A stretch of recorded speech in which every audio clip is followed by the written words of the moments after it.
మహిళలకు ఉచిత బస్సు ప్రయాణం అనుకున్నంత వేగంగా గానీ, లేకపోతే వెనక్కు గానీ వెళ్తోంది. ప్రతిసారి ఉచిత బస్సు ప్రయాణం పెట్టాలని కూటమి ప్రభుత్వం భావించినప్పటికీ దానికి ఏదో ఒక అవరోధం అయితే వస్తూనే ఉంది. తాజాగా అయితే మొదట తల్లికి వందనం, అలాగే అన్నదాత సుఖీభావ ఇచ్చిన తరువాత అంటే ప్రతి ఇంట్లో పిల్లకు ఎవరు ఎంతమంది చదువుకున్నా సరే 15,000 రూపాయల చొప్పున ఇస్తామని ఎన్నికల్లో వాగ్దానం చేసిన ఆ వాగ్దానాన్ని నిలుపుకున్న అనంతరం, అలాగే రైతులకు సంబంధించి 20,000 రూపాయల పెట్టుబడి సాయం అందిస్తారన్న హామీని పూర్తి స్థాయిలో నిలుపుకున్న తర్వాతనే ఉచిత బస్సుకు ప్రయాణాన్ని అయితే ఇస్తే బాగుంటుంది అని కేబినెట్లో అభిప్రాయం వ్యక్తమైంది.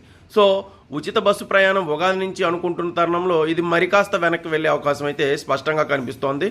ముందుగా తల్లికి వందనం, తర్వాత అన్నదాత భరోసాని ఇస్తే ప్రజల్లో ఒక సానుకూలత వ్యక్తమయ్యే అవకాశం ఉండడంతో ముందుగా వీటిని అమలుపరిచి తర్వాత ఉచిత బస్సు ప్రయాణాన్ని అయితే అందించే అవకాశాలు అయితే ఇప్పుడు స్పష్టంగా కనిపిస్తున్నాయి.